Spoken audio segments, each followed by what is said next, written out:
भाजपकडून विधान परिषदेसाठी नावांची यादी जाहीर। प्रज्ञा सातवांसह संजय भेंडे, विवेक कोल्हे, प्रमोद जठार, सुनील कर्जतकर, माधवी नाईकांना संधी।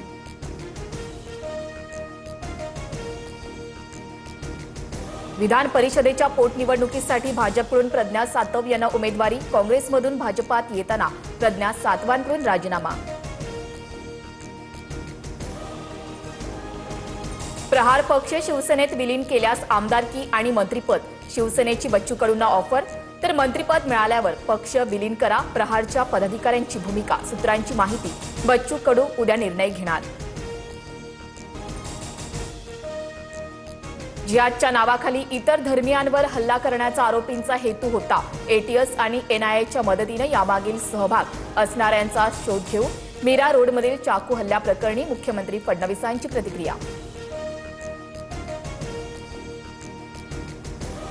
कोल्हापुरात तरुणींचे आक्षेपार्ह व्हिडिओ बनवून ब्लॅकमेल केल्याप्रकरणी आरोपी शाहिद सनदची कबुली। चिरोली ग्रामस्थांकडून कडकडीत बंद पाळत घटनेचा निषेध, तर आरोपीच्या वडिलांनी गावकऱ्यांची माफी मागितली।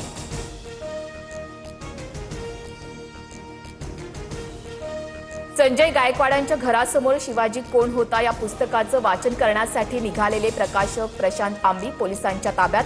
आंदोलनकर्त्यांसोबत पोलिसांची धरपकड, तर पोलिसांकडून दबाव तंत्राचा वापर, पुस्तकही फाडलं, आंबींचा आरोप। 40 वर्षांनी वाद उकरता विरोध करणाऱ्यांनी शिवाजी कोण होता हे पुस्तक तरी वाचलं का? मुख्यमंत्री फडणवीसांचं संजय गायकवाडांना खडेबोल, तर इतके वर्ष दुर्लक्ष, मग आता मुख्यमंत्र्यांनी पुस्तकाचं शीर्षक बदलावं, गायकवाडांचा फडणवीसांनाच सल्ला।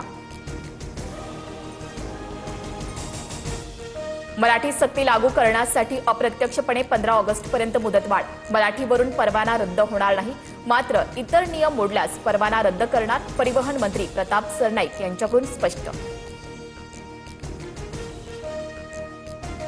अजितदादांच्या अपघाताच्या दिवशी व्हीके सिंगला 9,81,00,000, तर अंत्यविधीच्या दिवशी 16,88,00,000 देण्यात आले। रोहित पवारांचा खळबळजनक आरोप। अपघाताच्या तारखेपासून आतापर्यंत बीएसआरला 145 कोटी मिळाल्याचाही दावा। अजितदादांचा अपघात झालेल्या बीएसआर कंपनीच्या विमानातून पार्थ पवारांचा प्रवास। पार्थ पवारांनी मुंबई पुणे असा प्रवास बीएसआरच्या विमानातून केल्याची माहिती।